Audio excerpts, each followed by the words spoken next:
Awesome. Hi guys, welcome to episode 2 of Power to You. Tips and tricks to best help you graduate from Idea South Flores. We have 2 very special guests with us today. We have 10th grader Dominic Rodriguez and 12th grader Sofia Maldonado. Now, our topic for today is something that will definitely help you graduate: self-advocacy. All right, so guys, let's get into this. When we talk about self-advocacy, what are we talking about? I think when a person thinks of self-advocacy, they think of a voice or someone who wants to change in their own community.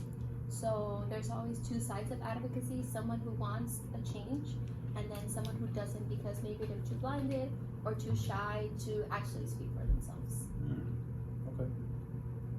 Yes, like definitely, I agree. Like it's like standing up for you yourself and sort of what you need. So it's not like don't use it kind of like you have an excuse, like because you need it. So like for example, like because your grades or something you don't understand, it's like definitely something you need. Something like to speak up for yourself.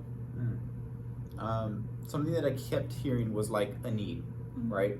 Whether the person identifies it or they might not identify it, there's usually a need in someone's life, right? So why might people not know that they have a need? Like, what are some different factors that you feel, man, why is this person asleep right now? Yeah, like it has to do with like the people. So like a lot of people are shy and like don't really like to talk or speak up for themselves.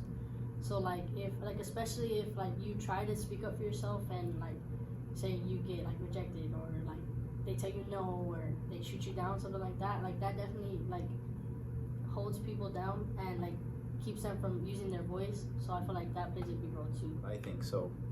Do y'all have any experiences with like how you have advocated for yourself, whether in class, in school, bigger setting, or outside of school? Yes, so like definitely a big thing for me right now is like definitely in class. Like if there's something I don't understand, I have to speak up for myself, because if I know it's going to affect my grade, I really need my grades because I'm going on the Germany trip this summer. So like that's definitely a big thing with me. So like definitely if my grades kind of struggling, like if I have to, I'll go to my teacher and say, well, you know, is there like anything I can do to replace this grade or something you can give me to bring up this grade or like some way to help me. Have you ever had a teacher maybe respond in a way that you did not expect?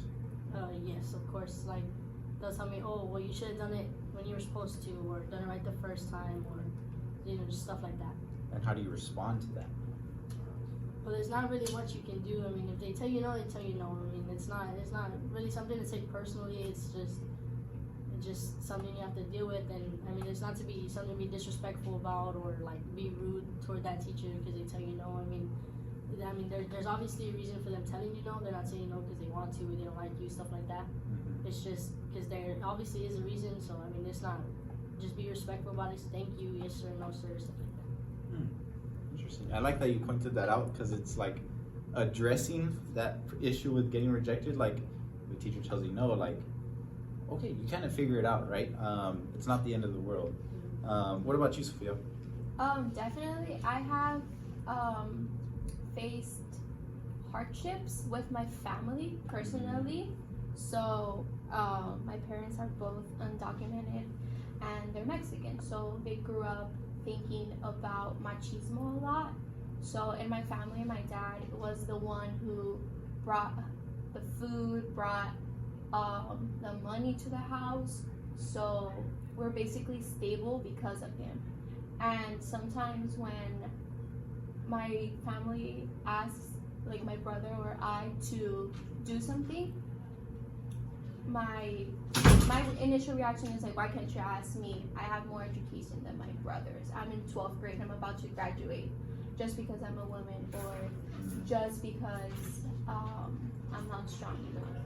So I advocate for myself, and even though sometimes they don't listen to me, I just feel that I'm doing it for my own sake, and which is what I'm learning. And now you're about to make a big decision. It's like, where am I going to go to college? Yeah. And it's almost like a catalyst, right? It's like the first time, like you're growing up, and now you get to choose. This is all about you, and you get to find out. Yeah. Do we get a sneak peek as to where you're going?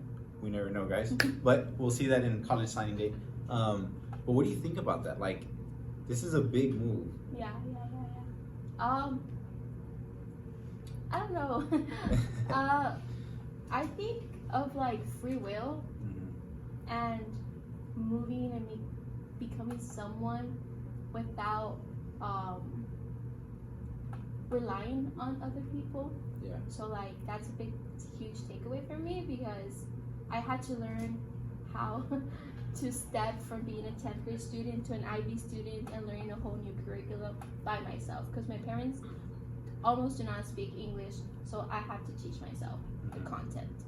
I believe that like me working hard is gonna help me in the future, such as how my family sees it as a goal and better than just intelligence. It's definitely has a lot to do with self-respect and like respect for the person you're advocating yourself to. So it's like that plays a big role too. So Okay. Well, if you could, I guess, say one thing to our listeners. We got 6th through 12th graders listening here. From what I've seen, y'all are very independent. Like, what could you all say to our viewers right now? it's definitely about self-confidence, believing in yourself, just really believing that you can do it, and even if you can't, you come out of it stronger and try harder the next time. That's definitely a big thing. Yeah. Think of it as a priority, because in the long run you're going to learn for college you have to speak up to yourself, and in the future you're going to be independent and you're going to make a life out of your own potential. So advocate for whatever reason it is, and you have friends, you have family, you have people who are there for you. Take advantage of them now. Thank you guys, appreciate y'all. Well, this concludes our episode for Self-Advocacy. Again, like they just mentioned, you have the power, you have the control. We're just here to help you realize that. If you have any thoughts, maybe topics that you might want covered in future episodes, let your teachers know to let me know, so that way we can cover that in the future. Thank you. Nice. Hey, that was really good, guys. Yeah.